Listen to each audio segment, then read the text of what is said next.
So this investigator, Nick Shirley, goes into a couple daycare centers in Minnesota. He doesn't say the time. He doesn't say the day. He shows up without permission, and they don't talk to him because he doesn't have permission. In order to do interviews at a private business, you usually have to call ahead first and arrange some sort of interview. He doesn't do that. The cops get called.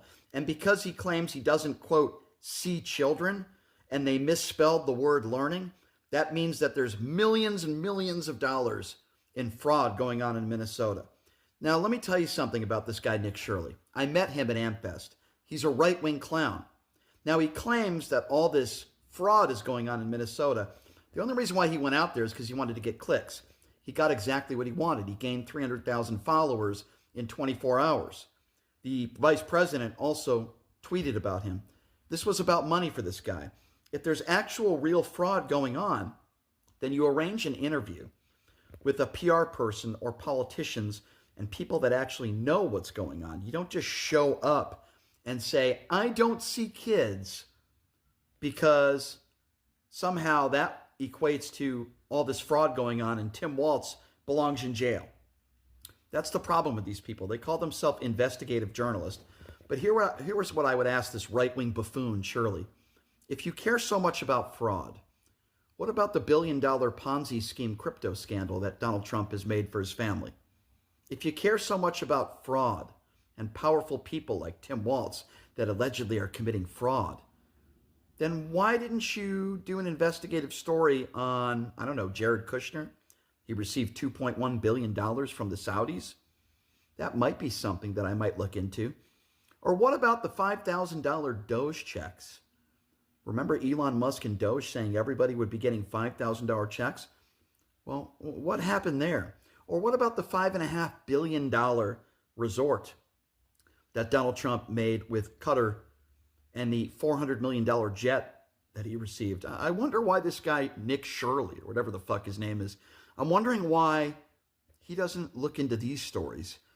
Why does he look into stories where you have a Democrat governor so maybe you can attack a Democrat? I find that very interesting, as if there's no fraud on the right. Now listen, if there's actual real fraud going on in Minnesota, I think people should be held to the highest extent of the law. Have no problem with that. But this fucking idiot who calls himself a journalist, and yes, that's who I think Nick Shirley is. I think he's a fucking idiot.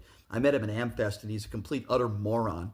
I tried to debate him, and he didn't have any answers for anything. I have it all on video. He just does this to get clicks and make money.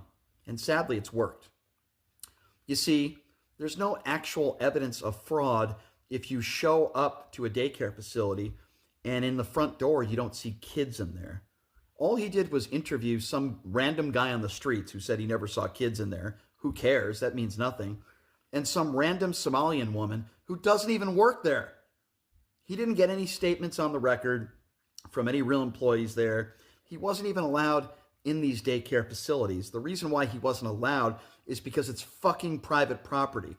You don't just show up to private property with your stupid YouTube camera guy and expect to get quotes and answers from people. If somebody showed up to my place of business, I would tell them to fuck off. Nick Shirley is not a journalist, no more than Laura Loomer is. They're right-wing grifters who only care about clicks to make money. If, in fact, it can be proven in a court of law and charges are filed, then I'm all for it. I'm with our justice system. We haven't seen any of that because we haven't seen any real evidence. Nick Shirley is a clown. Nick, you can come on my show and you can defend your stupid 42-minute video because it showed absolutely nothing.